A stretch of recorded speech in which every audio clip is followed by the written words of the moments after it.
Il est 8h17, Nico Saliagas.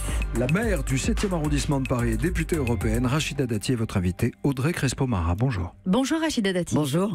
On parle d'un remaniement ministériel d'ampleur à venir. Emmanuel Macron a déjà choisi un Premier ministre issu de votre parti. Est-ce que vous craignez qu'à l'occasion de ce remaniement, d'autres élus des Républicains rejoignent le gouvernement ? Ma crainte, elle n'est pas là. Ma crainte, elle est simplement que la politique qui est menée, qui n'est pas très structurée, pour ne pas dire très lisible, perdure. Que démontre ce remaniement d'ampleur qui était ni prévu, ni de cette ampleur et ni prévu à cette époque. Ça démontre un échec politique, pas d'équipe stable et pas de projet stable. Je parlais d'autres républicains qui pourraient rejoindre le gouvernement. On parle de Jean Castex, secrétaire général adjoint de l'Élysée sous Nicolas Sarkozy, qui pourrait arriver à l'intérieur. Oui, alors ? Alors, ça vous embête pas qu'il y ait un nouveau républicain qui rejoigne le gouvernement ? Ce qui m'intéresse, c'est quelle est la politique qui va être menée. On a une insécurité.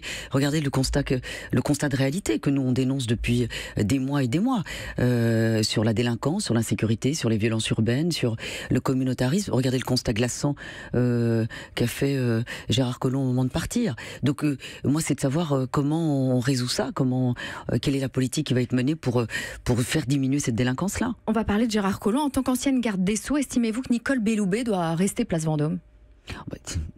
J'ai pas, moi j'ai rien à dire là-dessus. Tout ce que je peux dire sur la justice, et moi j'ai été garde des Sceaux. Rappelez-vous, moi j'ai mené des réformes importantes et qui m'ont valu quand même de nombreuses polémiques. Mais j'ai fait le boulot, j'ai réformé la carte. Non mais attendez, j'ai réformé la carte judiciaire. Elle n'a pas été remise en cause. J'ai fait construire des places de prison. Il en manque beaucoup, ça n'a toujours pas été fait. J'ai mené une politique pénitentiaire, une politique pénale sur les violences en général, mais aussi sur les violences faites aux femmes, par exemple.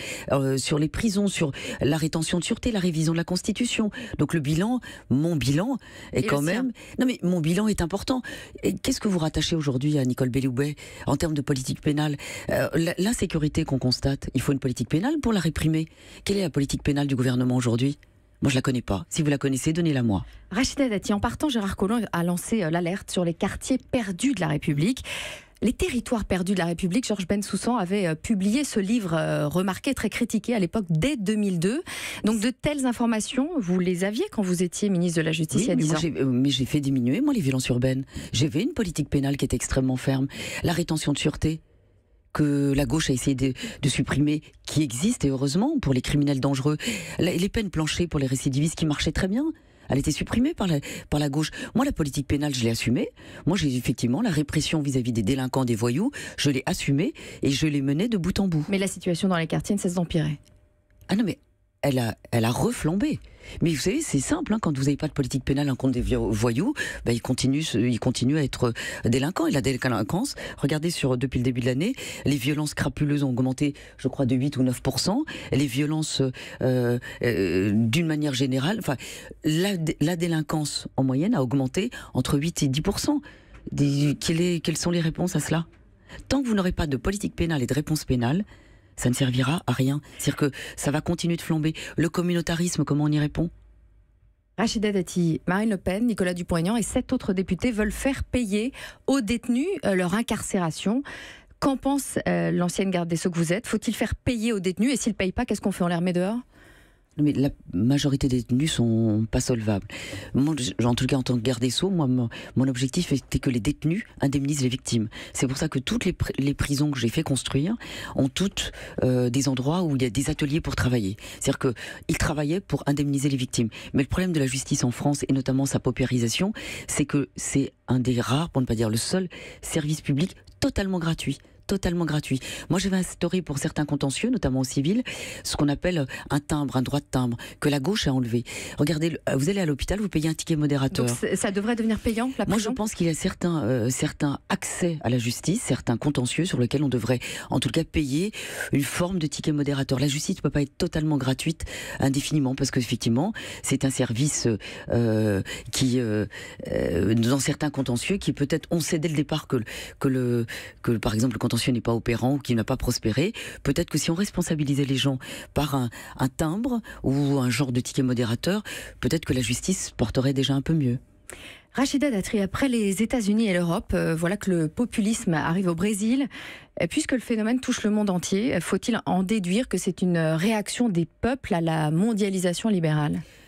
S'agissant du Brésil, pour avoir quand même un peu regardé, même comme parlementaire européen, pour l'essentiel, la volonté d'avoir ce candidat, certains diront c'est la lutte contre la corruption, mais il y avait un candidat centriste qui a fait, je crois, à peine 12%. L'essentiel de cette volonté politique qui a conduit à ce 46% de ce candidat, pour l'essentiel, c'est l'insécurité et la violence. Parce que même dans des quartiers très difficiles, certains veulent que l'armée intervienne, tellement il y a une insécurité grandissante. Et donc il faut aussi qu'en Europe on s'interroge là-dessus, parce que les insécurités de diverses formes, qu'elles soient sociales, qu'elles soient au sens physique, il faut qu'on réponde à ces insécurités-là, sinon demain on aura des lendemains qui vont être extrêmement douloureux, pour ne pas dire extrêmement malheureux. Rachida Dati, la procréation médicalement assistée fait douter la droite. Laurent Wauquiez s'oppose à l'extension de la PMA aux femmes célibataires et aux couples de femmes, mais des élus républicains s'interrogent. Et vous ? Tout le monde peut s'interroger, tout le monde. Moi j'ai vu aujourd'hui qu'il y avait, je crois, plus de 300-400 médecins qui ont contesté une volonté d'ailleurs du Conseil national d'éthique de pouvoir étendre cette PMA à l'ensemble des femmes. Donc vous doutez aussi ? Mais pourquoi ? Parce que la PMA, c'était une technique médicale qui répondait à une pathologie. Et beaucoup de médecins disent, nous on est là pour soigner, guérir, pas pour répondre forcément à un désir d'enfant. C'est pas forcément cette réponse-là. La PMA, d'ailleurs, beaucoup d'anthropologues, des sociologues, des philosophes s'interrogent là-dessus. Ça va être la place du pôle de la paternité. C'est-à-dire que si on fait la PMA pour toutes, c'est-à-dire qu'on considère que le pôle paternité n'est plus utile, nécessaire dans la structuration de l'enfant. Ça interroge, ça interpelle. C'est une question de société, j'allais dire grave, dans le sens gravité du sujet. Rachida Dati, la bataille pour la mairie de Paris semble débuter. Vous qui êtes maire du 7e arrondissement depuis 10 ans, vous vous sentez la plus légitime à droite pour Paris ? Je ne suis pas plus légitime qu'un autre élu de Paris. Tous les élus parisiens ont vocation, une légitimité à vouloir être candidat demain à la mairie de Paris. Mais une candidature, ça s'improvise pas, ça s'incarne, ça se travaille. Donc vous pourriez être l'incarnation ? Non mais, moi ce que je dis, c'est que comme élu de Paris, on a une légitimité comme tous les autres élus de Paris. Donc moi ce que je peux dire, c'est que je suis maire du 7e arrondissement. J'ai un bilan, moi, sur la mobilité, sur la sécurité, sur la propreté, sur la lutte contre l'alcoolisme, sur les tuk-tuk, vous savez, qui étaient tenus par des mafias à Paris. Moi, je les ai réduites dans mon arrondissement. J'ai lutté contre l'alcoolisme, contre les vendeurs à la sauvette. Anne Hidalgo sur la propreté, sur la propreté, par exemple, qui est un vrai sujet à Paris. Moi, j'ai pris une entreprise d'insertion pour compléter le travail des agents de la ville de Paris, qui font un travail difficile dans des conditions difficiles. Anne Hidalgo ne le fait pas sur l'ensemble de Paris. On a un problème à Paris qui est pour l'essentiel la propreté, la sécurité et la mobilité. Merci Rachida Dati. Merci. Audrey Crespo-Mara pour l'interview politique de la matinale, c'est tous les jours à 8h15. Je vous raccompagne en tuk-tuk. Il est 8h25. Il y en a qui sont maintenant, qui existent et qui sont aux normes, et c'est parfait. Et oui, peut-être aussi pour lutter contre le réchauffement climatique. Exactement. Des tuk-tuk dans Paris.